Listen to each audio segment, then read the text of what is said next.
घने जंगल में पुरानी दीवार के पास चींटियों के 10 से 12 बिल थे। उनमें बहुत सी चींटियां रहती थीं। इन बिलों के पास ही 5 से 6 बड़े बड़े वृक्ष थे।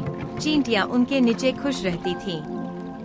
वे पास के खेतों से अपना भोजन लाकर जमा करती रहती थीं। उनमें एक रानी चींटी भी थी। उसकी बात सभी चींटियां मानती थीं। सभी चींटियां आपस में घुल मिल कर रहती थीं। एक दिन अचानक चींटियों पर मुसीबत आ गई। उन्हें अपने जीवन की चिंता सताने लगी। हर रोज भरी संख्या में उनकी मौत होने लगी। यह सब एक हाथी की वजह से हो रहा था। वह एक वृक्ष के पास रहने के लिए आया हुआ था। वैसे तो जंगल में रहने को पर्याप्त स्थान था, लेकिन फिर भी वह चींटियों के बिलों के पास वाले पेड़ के नीचे रहने लगा। जानबूझकर दीवार के पास से गुजरते हुए चींटियों को मारता हुआ आने जाने लगा। चींटियों की दुर्दशा देखकर हाथी को बड़ी हंसी आती। वह कभी पेड़ की शाखाएं तोड़ कर ले आता तो कभी छोटी पूंछ और बड़े कान हिलाकर नाचता। कभी कभी वह जानबूझकर अपनी सूंड में पानी भरकर लाता और उसे चींटियों के बिलों पर छोड़ता। चींटियां डर कर इधर उधर भागती तो हाथी को मजा आता। एक दिन जब हाथी दूर गया हुआ था तो चींटियां इकट्ठी हुई। उन्होंने आपस में सलाह की कि वे इस खतरे का सामना कैसे करें।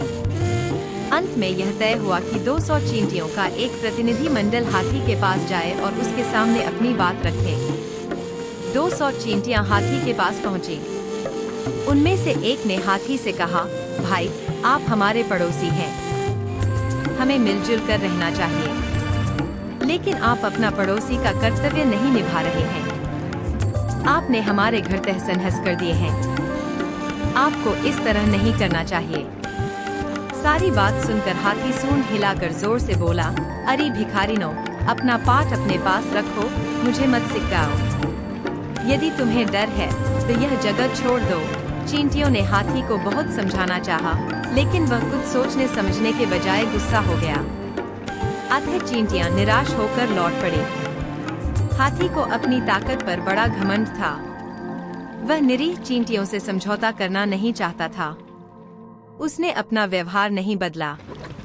चींटियों ने फिर सभा की, जिसमें यह फैसला हुआ कि वे हाथी को सबक सिखा कर रहेंगी। योजना के अनुसार हजारों चींटियां पेड़ की उस शाखा पर इकट्ठी हो गई, जिसके नीचे हाथी रहता था।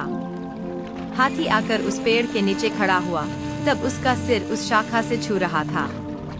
शीघ्र ही चींटियां हाथी के सिर पर कूद पड़ी। फिर उसके कान, सिर और मुंह पर पहुंचकर उसे काटने लगी। कुछ तो कान में घुस गईं और काटने लगीं। हाथी दर्द से तड़प कर उठने बैठने लगा। फिर कुछ समय बाद वह बेहोश हो गया।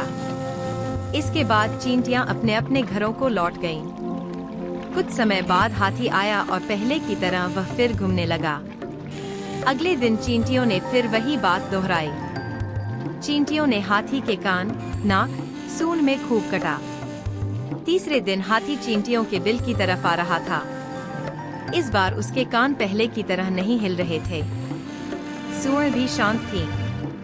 उसका सारा चेहरा चींटियों के काटने से सुजा हुआ था। किसी तरह वह रानी चींटी के पास पहुंचा और कहने लगा, मैं अपनी हार मानता हूँ।